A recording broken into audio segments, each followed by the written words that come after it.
4,000 kilometre हैं, 4,000 kilometre China ने ले लिए हैं और हमारे फॉरेन सेक्रेटरी उनके एम्बेसडर के साथ केक काट रहे हैं। 20 जवान शहीद हुए थे, उनकी शहादत की सेलिब्रेशन हो रही है केक काटकर। श्रीमान राहुल गांधी जी ने सार्वजनिक रूप से ये कहा कि चाइना ने देश के अंदर में आकर के जमीन कब्जा किया है, जबकि हमारा आर्मी, भारत सरकार, रक्षा मंत्रालय सबने कहा है कि सीमा विवाद है। And the Honorable Supreme Court remarked, how do you get to know that 2,000 square kilometers of Indian territory was occupied by the Chinese? आपको कैसे पता चला राहुल गांधी जी? और उसके बाद were you there? क्या आप वहां पे थे? क्या आप वहां थे? जो आप ये कहते हैं कि भारत की 2,000 स्क्वायर किलोमीटर की भूमि चीन ने कब्जा कर ली है। कौन सच्चा भारतीय है, कौन सच्चा भारतीय नहीं है, ये तो मुझे लगता है कि मतलब न्यायपालिका के प्रति पूरे आदर के साथ कह रही हूँ कि ये तो उनके दायरे में नहीं होता डिसीजन। ये कोई जस्टिस तो नहीं तय करेंगे। विपक्ष के पास कभी भी कागज नहीं होंगे, लेकिन जो सवाल पूछने हैं वो पूछा जाएगा। और मैं तो दाद देता राहुल गांधी जी की, हर मोर्चे पर उन्होंने सवाल पूछे, सरकार को कटघरे में खड़ा किया और अनेकों बार सरकार बैकफुट पे आई। नमस्कार, द ट्रुथ के इस अंक में मैं प्रीति पांडे अपने सभी दर्शकों का बहुत स्वागत करती हूं। दोस्तों, आज हम बात करेंगे नेता विपक्ष राहुल गांधी की, जिनकी एक पोस्ट के चलते सुप्रीम कोर्ट द्वारा उनको लेकर एक ऐसी टिप्पणी की गई जिसे बीजेपी ने फौरन लपक लिया और राहुल गांधी के देश प्रेमी होने, सच्चे भारतीय होने को लेकर के सवाल खड़े किए जाने लगे। दरअसल कोर्ट की टिप्पणी क्या थी, पहले आपको मैं वो बताती हूँ, समझाती हूँ, फिर वे पूरा प्रकरण क्या है ये समझाएंगे और फिर क्या कुछ प्रतिक्रियाएं आ रही हैं ये समझने की कोशिश करेंगे। सुप्रीम कोर्ट के जज जस्टिस दीपांकर दत्ता की राहुल गांधी को लेकर दी गई टिप्पणी। आपको यानी राहुल गांधी को कैसे पता चला कि चीन ने 2,000 वर्ग किलोमीटर जमीन कब्जा ली है? किस विश्वसनीय दस्तावेज के आधार पर आपने ये बात कही? एक सच्चा भारतीय ऐसा नहीं कहेगा। जब सीमा पर कोई विवाद हो तो क्या आप ये सब कह सकते हैं? अब ध्यान दीजिए, यहाँ की जो आखिर की लाइन है, एक सच्चा भारतीय ऐसा नहीं कहेगा। बस इसी लाइन को बीजेपी के खेमे ने लपक लिया और राहुल गांधी की भारतीयता पर प्रश्न चिन्ह खड़े किए जाने लगे और काफी अटैकिंग मोड में राहुल गांधी को लेकर के टिप्पणियां बीजेपी के खेमे से की गई। गौरव भाटिया और किरण रिजिजू और भी बीजेपी के खेमे से कई प्रतिक्रियाएं आई हैं, सोशल मीडिया पटा पड़ा है, लेकिन जरा ये क्या कुछ कह रहे हैं संदर्भ में आपको सुना देते हैं। As a leader of the Congress party and now as the leader of opposition, क्या परिपक्वता है राहुल गांधी की? And the Honorable Supreme Court remarked, how do you get to know that 2,000 square kilometers of Indian territory was occupied by the Chinese? आपको कैसे पता चला राहुल गांधी जी? और उसके बाद were you there? क्या आप वहां पे थे? क्या आप वहां थे? जो आप ये कहते हैं कि भारत की 2,000 स्क्वायर किलोमीटर की भूमि चीन ने कब्जा कर ली है, then do you have any credible material? क्या आपके पास कोई विश्वसनीय सबूत है? Why do you make these statements without any credible information? ऐसे अपरिपक्व भारत विरोधी सेना का मनोबल तोड़ने वाले बयान बिना प्रमाण, बिना तथ्य के, खासकर जब गलवान जैसा मामला चल रहा था, हमारी सेना लड़ रही थी, राहुल गांधी ऐसे वक्तव्य क्यों देते हैं? यह एक बड़ा सवाल है। आज सुप्रीम कोर्ट में जो टिप्पणी की है, मैं उसको बहुत गंभीरता से लेता हूं। बार बार श्रीमान राहुल गांधी जी ने सार्वजनिक रूप से ये कहा कि चाइना ने देश के अंदर में आकर के जमीन कब्जा किया है, जबकि हमारा आर्मी, भारत सरकार, रक्षा मंत्रालय सबने कहा है कि सीमा विवाद है, लेकिन हमारा अंदर में आकर के कोई जमीन कब्जा नहीं किया है। विवाद है, सब मानते हैं, 1962 से पहले से विवाद थे और वहां कभी पेट्रोलिंग करने में एक दूसरे के प्रति थोड़ा सा संघर्ष होता है। आप लोगों ने वीडियो में भी देखा होगा, चाइनीज आर्मी और इंडियन आर्मी के बीच में झड़प भी होता है क्योंकि वो डिमार्केटेड नहीं है। लेकिन 2000 वर्ग किलोमीटर कब्जा कर दिया बिना तर्क कहने से। हम लोगों ने तो बार बार राहुल गांधी जी को कहा कि बिना तर्क के देश के खिलाफ बात मत करो। आपने गौरव भाटिया और किरेन रिजिजू को सुन लिया। बीजेपी का खेमा राहुल गांधी को लेकर के जो टिप्पणी की गई है उसे लपक कर लगातार राहुल गांधी पर अटैक कर रहा है। राहुल गांधी ने चीन के संदर्भ में जो कुछ कहा उसे लेकर के प्रश्न चिन्ह खड़े किए जा रहे हैं और उनकी भारतीयता, सच्चे भारतीय होने को लेकर के कटाक्ष किया जा रहा है। लेकिन प्रियंका गांधी ने आज राहुल गांधी के लेकर के जो टिप्पणी की गई थी उस पर प्रतिक्रिया दी है और उन्होंने ये कहा कि ये कोर्ट नहीं बताएगा कि कौन सच्चा भारतीय है और कौन नहीं है। प्रियंका गांधी को आपको सुनना चाहिए। कौन सच्चा भारतीय है, कौन सच्चा भारतीय नहीं है, ये तो मुझे लगता है कि मतलब न्यायपालिका के प्रति पूरे आदर के साथ कह रही हूँ कि ये तो उनके दायरे में नहीं होता डिसीजन। ये कोई जस्टिस तो नहीं तय करेंगे। दूसरा, राहुल जी ने हमेशा आर्मी का, सेना का आदर किया है। उनके दिल में उन सेना के प्रति, सैनिकों के प्रति, उनके अफसरों के प्रति पूरी तरह से आदर है और हर भाषण में जब भी बोलते हैं, जब भी उनका हम कुछ भी भाषण या कोई भी टिप्पणी सुनते हैं उसमें वो आदर बहुत स्पष्ट दिखता है। जो लीडर ऑफ ऑपोजिशन होते हैं, जो नेता प्रतिपक्ष हैं, उनका जो कर्तव्य है वो ये है कि सरकार से सवाल पूछना, ठीक है, ये उनका कर्तव्य है। तो वो अपना कर्तव्य निभाते हैं। जब सरकार से सवाल पूछते हैं, उनको पसंद नहीं है, वो जवाब नहीं देना चाहते, इसलिए ये सब चीज़ें वो कराते हैं। सही, बहुत स्पष्ट बात है। अभी सदन नहीं चल रहा है, कितने दिनों से नहीं चल रहा है और मैं सोच रही थी कि कितना मुश्किल है। सबसे बात करें, कह दें कि हम चर्चा कर लेंगे। देखिए, इससे पहले कि हम और इसकी डिटेल्स में जाएं, सवाल यहाँ पर यह है कि इस मामले में राहुल गांधी की तरफ से जो कुछ पोस्ट किया गया था उसको लेकर के, उसके संदर्भ में कोर्ट ने राहुल गांधी से सवाल पूछा और कहा कि आधार क्या है इस तरह के पोस्ट करने को लेकर के, इस तरह की टिप्पणी के पीछे का बेस क्या है, उनके पास क्या कोई ऐसा ऑथेंटिक सोर्स था। इस तरह की चीजें कोर्ट की तरफ से उठाई गई।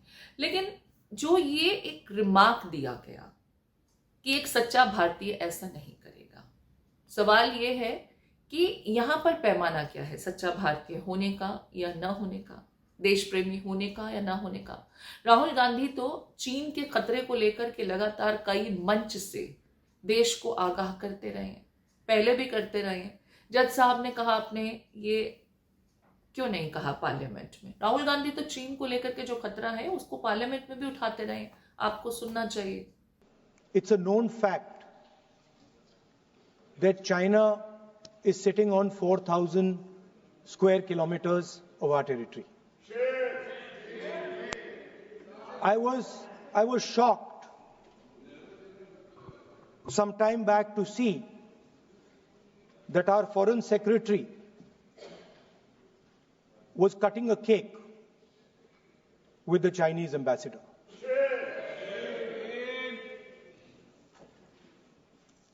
The question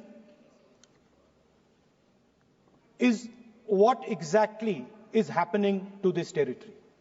4,000 किलोमीटर हैं, 4,000 किलोमीटर चाइना ने ले लिए हैं और हमारे फॉरेन सेक्रेटरी उनके एम्बेसडर के साथ केक काट रहे हैं। 20 जवान शहीद हुए थे, उनकी शहादत की सेलिब्रेशन हो रही है केक काटकर। अब हम नॉर्मलसी के खिलाफ नहीं हैं, मगर नॉर्मलसी से पहले स्टेटस को होना चाहिए। हमारी जमीन हमें वापस मिलनी चाहिए। We should get our land back. It has also come to my notice that the Prime Minister and the President have written to the Chinese. We are not finding out from our own people. It is the Chinese ambassador who's telling the people of India that the Prime Minister of India and the President of India have written to them. Foreign policy is about managing the external countries. You have given China 44,000 square kilometers of land. On the other side, our ally suddenly decides to impose tariffs on us, 26%, which is going to completely devastate our economy. Our auto industry, our pharmaceutical industry, they're all on the line. Agriculture. Rahul Gandhi इससे पहले भी कई platforms पर चीन के खतरे को लेकर के सरकार को आगाह करते रहे हैं। गलवान प्रकरण के बाद से ही लगातार वो मल्टीपल टाइम्स इसका जिक्र कर चुके हैं, लेकिन हमारी सरकार जो पहले भी कहती है कि ना कोई 1 इंच अंदर आया, ना ही हमारी कोई जमीन कब्जाई गई, बाद में बहुत सारी बातें कही गई, लेकिन हैरानी की बात यह है कि प्रधानमंत्री की तरफ से एक मर्तबा भी चीन का जिक्र, चीन का नाम नहीं लिया गया। ठीक उसी तरीके से जैसे कि अभी भारत और पाकिस्तान के बीच जो युद्ध विराम हुआ, उसमें डोनाल्ड ट्रंप का जिक्र प्रधानमंत्री कभी नहीं करते, शब्दों को घुमा फिरा करके परोसा जाता है। ऑपरेशन सिंदूर को लेकर पार्लियामेंट में चर्चा हुई, उसमें भी डोनाल्ड ट्रंप का जिक्र कभी नहीं किया गया, कभी नाम ही नहीं लिया गया। पूरी चर्चा में वो नाम कभी नहीं आया उनकी तरफ से, लेकिन फिर कहा जाता है कि विपक्ष ने इस चर्चा को बुला करके अपने पैर पर कुल्हाड़ी मार ली। सवाल यह है कि विपक्ष का काम एक लोकतंत्र में उतना ही महत्वपूर्ण होता है जितना कि सत्ता पक्ष का। विपक्ष अगर सवाल न पूछे तो तानाशाही जैसा नहीं हो जाएगा। विपक्ष की वजह से ही सत्ता पक्ष कंट्रोल्ड रहता है, लेकिन यहाँ राहुल गांधी के सवाल पूछे जाने को लेकर के उनकी देशभक्ति या उनके सच्चे भारतीय होने के साथ में प्रश्न चिन्ह के दायरे में लाया गया। हालांकि कांग्रेसी खेमे से इसको लेकर के प्रतिक्रियाएं भी दी जा रही हैं। कुछ लोग ये कह रहे हैं कि ये एक बेसिकली पैटर्न है कि आने वाले कुछ समय में राहुल गांधी चुनाव ही न लड़ सके, उनके भारतीय होने को लेकर के ही अगर प्रश्न चिन्ह खड़ा हो जाता है तो ये बहुत आसान हो जाएगा सत्ता पक्ष के लिए, क्योंकि वो राहुल गांधी से डरते हैं, ऐसी दलीलें दी जा रही हैं। कुछ और प्रतिक्रियाएं भी हैं, जरा वो भी आपको सुना देते हैं। सचिन पायलट क्या कुछ कह रहे हैं, सुप्रिया श्रीनीत क्या कुछ कह रही हैं, और ये पूरा प्रकरण क्या था, फिर इसे विस्तार से समझाएंगे, जिसको लेकर के इतनी गंभीर टिप्पणी की गई कि किसी के भारतीय होने, बेसिकली सच्चा भारतीय होने को लेकर के प्रश्न चिन्ह खड़ा किया गया। और इस पूरे प्रकरण में फिर कोर्ट ने आगे क्या कुछ किया ये भी आपको बताएंगे। न कानून समझ में आता है, न कानूनी तर्क समझ में आता है, न आज के सुप्रीम कोर्ट के ऑर्डर का कुछ ज्ञान है इन मूढ़ भाजपाइयों को, जिसने असल में राहुल जी को बहुत बड़ी राहत दी है। असल में ये राहुल जी से खौफ खाते हैं, ये उनकी निर्भीकता से, उनकी अडिगता से डरते हैं, और ये रह रहकर उनकी छवि धूमिल करना चाहते हैं, तो ये झूठ का सहारा लेते हैं। लेकिन आज इन्होंने सारी हदें तब पार कर दी जब ये सम्मानित सुप्रीम कोर्ट का नाम लेकर दुष्प्रचार करने लगे और सुप्रीम कोर्ट तक की छवि धूमिल करने पर तुल गए। असल में तो एक बात बार बार साबित हो जाती है कि दुनिया की सबसे बड़ी फेक न्यूज फैक्ट्री, जिसका नाम भारतीय जनता पार्टी बीजेपी भी है, वो महा झूठों और मक्कारों से भरी हुई है। देखिए, तथ्यों पर कोई दो राय तो हो नहीं सकती है, तथ्य तो तथ्य ही होते हैं, तो कुछ तथ्य समझ लीजिए। पहला तथ्य यह है कि बीजेपी और आरएसएस अपने प्रॉक्सीज, अपने याचिकाकर्ताओं के द्वारा, अपने पेटिशनर्स के द्वारा देश के कोने कोने में ढूंढ ढूंढ कर राहुल जी के खिलाफ मुकदमे करवाती है, क्योंकि इनको डर लगता है राहुल गांधी जी से, इनकी अडिगता से, उनकी निर्भीकता से, उनके सवाल पूछने से ये डरते हैं, तो ये मुकदमे कराते फिरते हैं, फर्जी मुकदमे कराते फिरते हैं। दूसरा तथ्य यह कि राहुल जी के खिलाफ करीब 30 से ज्यादा मुकदमे, और ये उनके लिए बैज ऑफ ऑनर है, और उन्हीं में से एक मुकदमा लखनऊ के ट्रायल कोर्ट में चल रहा था, जिसके खिलाफ एसएलपी के रूप में अपनी पिटीशन लेकर राहुल जी सुप्रीम कोर्ट आए थे। सुप्रीम कोर्ट ने न सिर्फ राहुल जी की याचिका पर नोटिस जारी करी, बल्कि लखनऊ के ट्रायल कोर्ट की प्रोसीडिंग्स को भी रोक दिया। और यही नहीं, राहुल जी की याचिका में जो जो रिलीफ थी वो उनको पूरी तरह से मिल गई।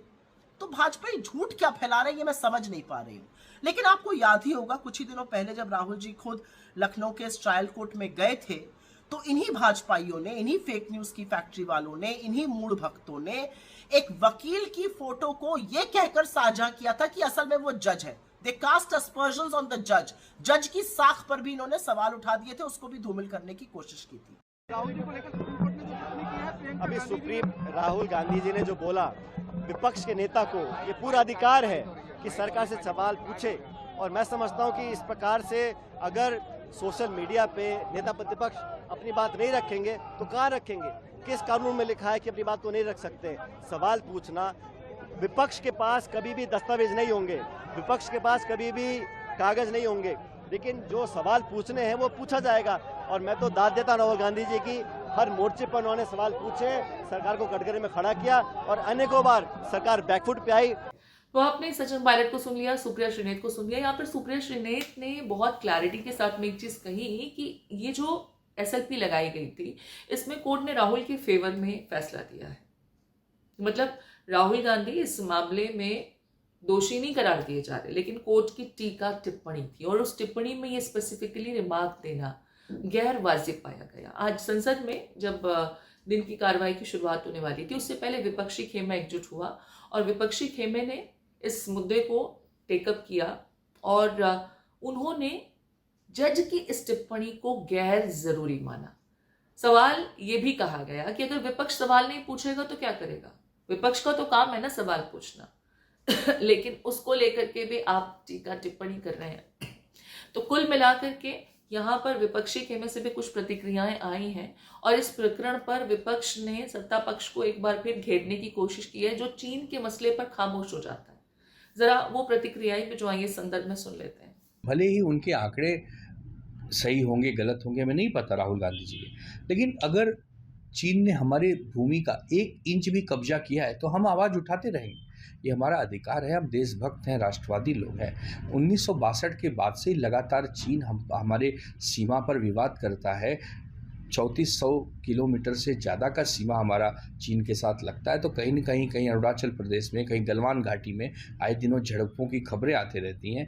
2020 में तो हमारे 20 जवान शहीद भी हो गए थे। तो ये आवाज़ उठाना कोई गलत नहीं है, इससे कोई ये नहीं कह सकता कि हम देशभक्त ही नहीं हैं। तो हम आदरणीय महामहिम कोर्ट का तो बहुत आदर करते हैं, हम उनके सामने नतमस्तक हैं, क्या कह सकते हैं।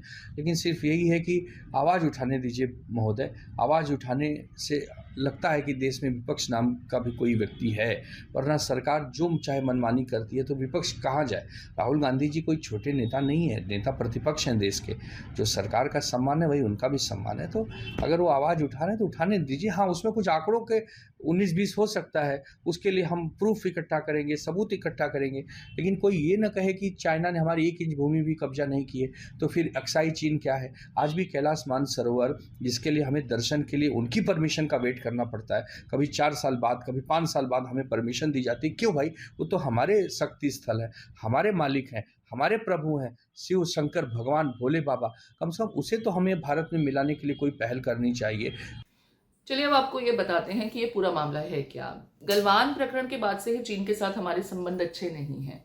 इसी मुद्दे को लेकर के जब एक जानकारी आई थी कि चीनी सेना भारतीय जमीन पर कब्जा कर रही है, तो सेना की तरफ से बाकायदा एक स्पष्टीकरण आया था। लेकिन राहुल गांधी ने सोशल मीडिया पर इसी संदर्भ में एक पोस्ट किया, जिसमें कुछ इस तरह की बातों का वर्णन था कि लगभग इतनी जमीन हमारी चीन की सेना ने कब्जा ली है। इसी को लेकर के बाकायदा चुनौती दी गई कि राहुल गांधी सेना का मनोबल गिराने का काम करते हैं और राहुल गांधी ने सेना को आहत किया है, आघात पहुंचाया है। हालांकि राहुल गांधी की तरफ से लखनऊ हाईकोर्ट में इसे लेकर के चुनौती दी गई थी और ये कहा गया था कि जिस व्यक्ति ने ये याचिका लगाई है उसका डायरेक्टली सेना के साथ कुछ लेना देना नहीं है, वो पार्टी नहीं है। लेकिन कोर्ट ने इसे ये कहते हुए खारिज कर दिया कि एक भारतीय भी अगर वो खुद को कनेक्ट करके देख रहा है तो ऐसा कर सकता है। उसी को राहुल गांधी ने सुप्रीम कोर्ट में एसएलपी के थ्रू चुनौती दी थी और उस पर यह सुनवाई हो रही थी। सुनवाई के दरमियान राहुल गांधी को रिलैक्सेशन भी दिया गया, रिलीफ दिया गया, लेकिन राहुल गांधी को लेकर के कोर्ट की जो टिप्पणी थी वो सच्चे भारतीय अगर होते तो ऐसी टिप्पणी नहीं करते, ऐसा नहीं बोलते, ऐसा नहीं कहते। यहाँ पर ही बीजेपी ने कोर्ट की इस ऑब्जर्वेशन को रीड किया, लपक लिया और राहुल गांधी को सवालों के कटघरे में खड़ा कर दिया। इस पूरे मामले को लेकर के विपक्षी खेमा भी पुरजोर तरीके से कोर्ट की इस टिप्पणी को गैर वाजिब करार दे रहा है। प्रियंका गांधी ने तो कह ही दिया कि कोर्ट ये नहीं बताएगा कि कौन सच्चा भारतीय है नहीं है, लेकिन इस पूरे मामले को आप किस तरीके से देखते हैं, कोर्ट की इस ऑब्जर्वेशन को आप किस तरीके से देखते हैं, और अगर विपक्ष का नेता देश के लिए जो मुद्दे जरूरी हैं उसे नहीं उठाएगा और हर मुद्दे पर सबूत लेकर के जुटाए पहले और तभी जाकर के उस मुद्दे को उठाए, तो एक सफल लोकतंत्र क्या सही तरीके से काम कर पाएगा? इस विषय को आप किस तरीके से देखते हैं, आपके कमेंट का इंतजार रहेगा।